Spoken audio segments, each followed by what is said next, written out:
उसने तुमको बोला था ना कि मैं तुम्हें कभी नहीं छोड़ूंगी, पर आज वो कहाँ पे है? उसने बोला था ना कि you are my everything, but अब तुम क्या हो उसके लिए? जो भी उसने बोला या जो भी उसने स्टेटमेंट दी, क्या वो सब झूठ थी? क्या जो भी तुमने उसके वर्ड सुन के अपने दिमाग में सपने सजाए, क्या वो असली थे?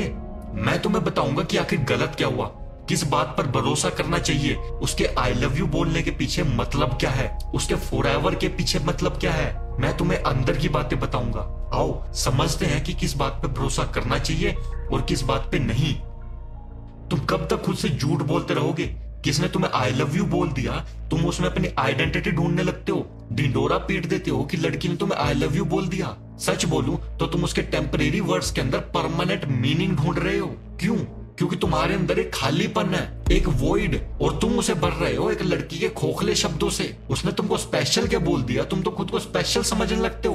पर सच तो ये है, उसने जो भी बोला वो उस वक्त का इमोशन था और तुम उस इमोशन को इटर्निटी समझ बैठते हो।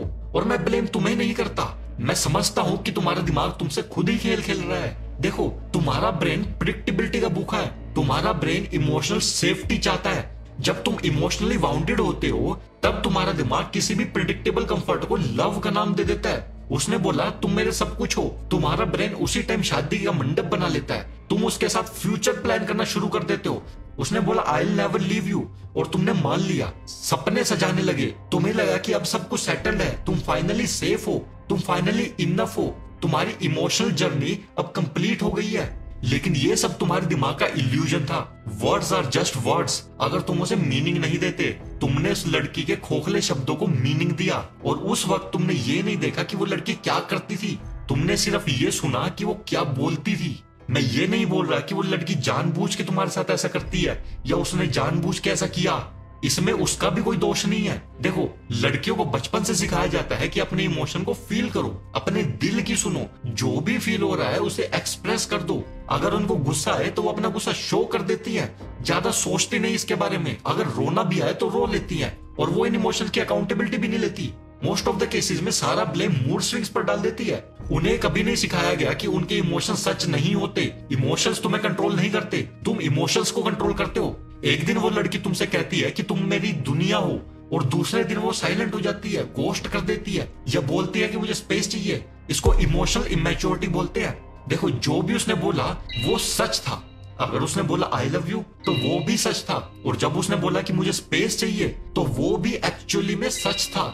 बस डिफरेंस ये था कि जो भी उसने स्टेटमेंट तुम्हें दी वो कोई इटर्नल ट्रूथ नहीं थी, वो बस उस पर्टिकुलर टाइम का सच था। उसने इमोशंस में बह के आई लव यू बोल दिया, उसने उस टाइम का सच बोला था, पर तुमने उस सच को इटर्नल ट्रूथ मान लिया। और बाद में जब तुम्हें गोस्ट कर दिया तो तुम कंफ्यूज हो गए, तुम सोचने लगे कि मैंने क्या गलत कर दिया। तुम सोचते हो कि उसने तो बोला था कि मैं बेस्ट हूं, उसने तो बोला था कि वो मुझे कभी नहीं छोड़ के जाएगी। लेकिन तुम एक चीज भूल गए, जो भी उसने डायलॉग तुम्हारे सामने बोले वो सिर्फ इसलिए उसके मुंह से निकले क्योंकि उस टाइम उसका ऑक्सीटोसिन हाई था, उसका डोपामिन लेवल पीक पे था, वो उस मोमेंट में अटैच थी। पर तुमने सोचा कि वो मोमेंट परमानेंट है। ये तुम्हारा इल्यूजन था। तुमने हार्मोनल अटैचमेंट को लाइफ टाइम कमिटमेंट समझ लिया। और सबसे ज्यादा डेंजरस चीज क्या होती है? जब बंदा खुद से झूठ बोलने लगता है। तुम खुद से झूठ बोलने लगते हो हर बार जब तुम उसके इनकंसिस्टेंट बिहेवियर को इग्नोर करते हो, हर बार जब वो डिसअपीयर होती है, हर बार जब वो गायब होती है, तुम उसके रिटर्न को एक डिवाइन सिग्नल समझ लेते हो। तुम ट्रॉमा बॉन्ड हो चुके हो, तुम दर्द को प्लेजर समझने लगे हो। तुम्हें एडिक्टिव बनाया गया है उसके अनप्रेडिक्टेबल अटेंशन से। कभी वो तुम्हारे मैसेज का 5 सेकंड में रिप्लाई कर देती है, कभी वो 5-5 दिन तक इग्नोर करती है, कभी वो तुम्हें कॉल करके रोने लगती है और बोलती है कि मैं सिर्फ तुम्हें ही अपने दिल की बात कह सकती हूँ, और कभी वो किसी रैंडम पार्टी में किसी दूसरे लड़कों के साथ फोटोज डाल रही है और तुम उस फोटो को देख के पागल हो जाते हो। तुम सोचने लगते हो कि कल तक तो ये लड़की मेरी थी, आज किसी और के साथ खुश कैसे है। तुम्हें लगता है कि तुम्हारे पास आंसर्स नहीं है, पर आंसर्स तुम्हारे पास ही है, तुम बस उन्हें एक्सेप्ट नहीं करना चाहते।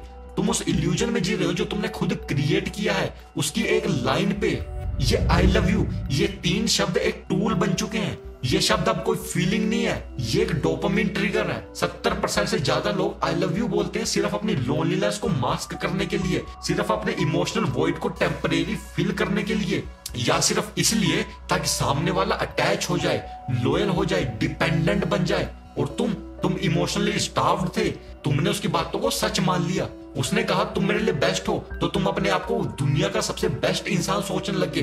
तुम्हारा ईगो फूल गया।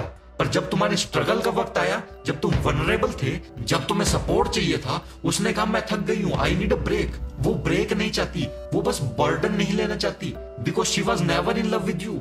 वो बस अपने इमोशंस और हार्मोन के नशे में थी और कुछ भी बोले जा रही थी। और जब ये इमोशंस और हार्मोन फेड होते हैं तो उसकी सारी स्टेटमेंट भी फेड हो जाती है। जब तुम फाइनेंशियली स्ट्रांग थे, इमोशनली अवेलेबल थे, रोमांटिकली इंटेंस थे, तब तुम उसके ड्रीम बॉय थे। पर जब तुम्हें सपोर्ट चाहिए थी, जब तुम्हें एक रियल कंपेनियन चाहिए था, तब उसका प्यार गायब हो गया।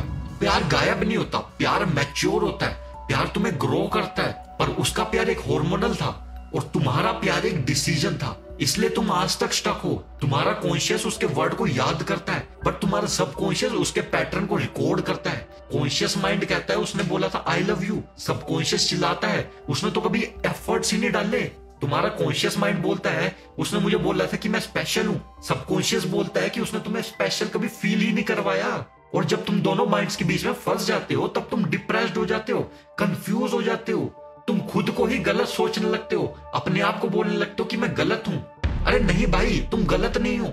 गलत तुम्हारा सिलेक्शन था, तुम्हारी ब्लाइंडनेस गलत थी, तुम्हारा बिलीफ सिस्टम गलत था। तुम्हारा इनर चाइल्ड चाहता था कि फाइनली कोई आए और बोले तुम वर्दी हो, और उस लड़की ने वो लाइन बोली, इसलिए तुम उसके टेंशन के एडिक्टेड हो गए। सच बोलूं तो तुम्हारा भी प्यार कोई प्यार नहीं था। तुम तड़प रहे हो बिकॉज तुम्हें जो चाहिए था वो उस लड़की ने नहीं दिया। तुम्हें अटेंशन, वैलिडेशन चाहिए थी, इसलिए तुम उस लड़की के पीछे दीवाने थे। सेम चीज उस लड़की के साथ भी है। उसकी मीठी मीठी बातें प्यार नहीं थी, वो बस हार्मोन्स थे। और जब हार्मोन्स फेड होते हैं तो प्यार भी चला जाता है। तुम्हारे दोस्तों ने भी कहा होगा भाई ये लड़की टॉक्सिक है, तुमने कहा नहीं भाई तुम समझ नहीं रहे, इस बार अलग है, उसकी फीलिंग्स रियल है। बट ये बात तुम्हारा कॉन्शियस माइंड बोल रहा है। सबकॉन्शियसली तुम्हें पता है कि असलियत क्या है, और तुम सबकॉन्शियस को डिनाई करते हो क्योंकि तुम्हें वो इल्यूजन पसंद है। तुम उस इल्यूजन को तोड़ना नहीं चाहते, तुम दर्द को फेस नहीं करना चाहते, तुम बस अपनी वही फैंटेसी दुनिया में रहना चाहते हो।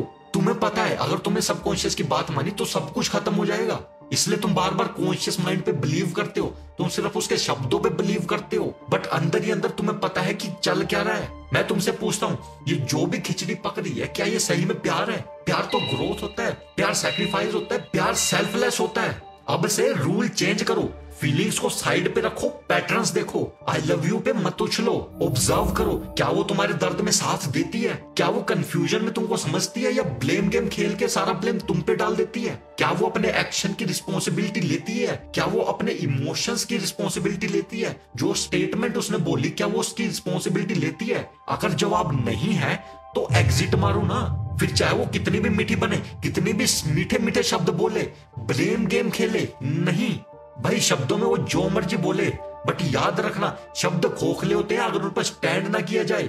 शब्दों की कोई वैल्यू नहीं होती है और उसको वैल्यू ना दी जाए। एक इमोशनल इमेच्योर पर्सन अपने इमोशंस में आकर कुछ भी बोल देता है, गुस्सा है तो गलत शब्द बोल देता है, रिश्ते बिगड़ जाते हैं उसकी वजह से। और अगर जरा सा ऑक्सीटोसिन रिलीज हुआ तो सामने वाले को आई लव यू और फॉरएवर के प्रॉमिस कर देते हैं without even thinking about the consequences of this word and promises. अपनी बाउंड्रीज बनाओ, उन पे स्टैंड करो, शब्दों पर भरोसा मत करो, पैटर्न्स को देखो और उन पर ट्रस्ट करना सीखो। एक बात याद रखना, जो पैटर्न्स पढ़ लेता है वो कभी भी यूज नहीं होता अगर वो कंसिस्टेंट नहीं है, सैक्रिफाइसेस नहीं करती, तुम्हारी ग्रोथ में एब्सेंट होती है। वो प्यार नहीं है, वो टाइम पास है। प्यार क्या है? प्यार कमिटमेंट है, प्यार स्ट्रगल है, प्यार स्टेबिलिटी है। प्यार तुम्हें कमजोर नहीं स्ट्रॉन्ग बनाता है। अगर कोई तुम्हें अपने आप से दूर ले जा रहा है तो वो प्यार नहीं है, वो डिस्ट्रक्शन है। इमेच्योर बन के किसी को भी कमिटमेंट नहीं देनी, झूठे वादे नहीं करने, झूठे शब्द नहीं बोलने, अपने इमोशन को रेगुलेट और उनकी रिस्पॉन्सिबिलिटी लेना सीखो। और भाई तुम जर्नल करो, रीजंस ढूंढो कि तुम इतने अटैच्ड क्यों हो उसके पीछे। उसने तो बस एक आई लव यू बोला था, 2 मीठी मीठी बातें बोली थी, उसी के पीछे तुम इतने अटैच्ड क्यों हो गए? पता लगाओ कि जब पैटर्न सामने थे तो तुमने सिर्फ वर्ड्स पे फोकस क्यों किया। अपने आप को जानो, इसके पीछे का रीजन समझो, खोदो अपने पीछे का बैकग्राउंड, अपना पास्ट छानो, कहां पे क्या गलती हुई, किस चीज की वजह से तुम आज ऐसा हो। अगर मेरी कोई पर्सनल हेल्प चाहिए या मुझसे कुछ पर्सनल शेयर करना है या बात करना चाहते हो तो मुझे इंस्टा पर मैसेज कर देना, मैं डिस्क्रिप्शन में आईडी मेंशन कर दूंगा। अगर इस वीडियो ने तुम्हारी हेल्प की हो तो किसी जरूरतमंद को ये वीडियो शेयर कर देना।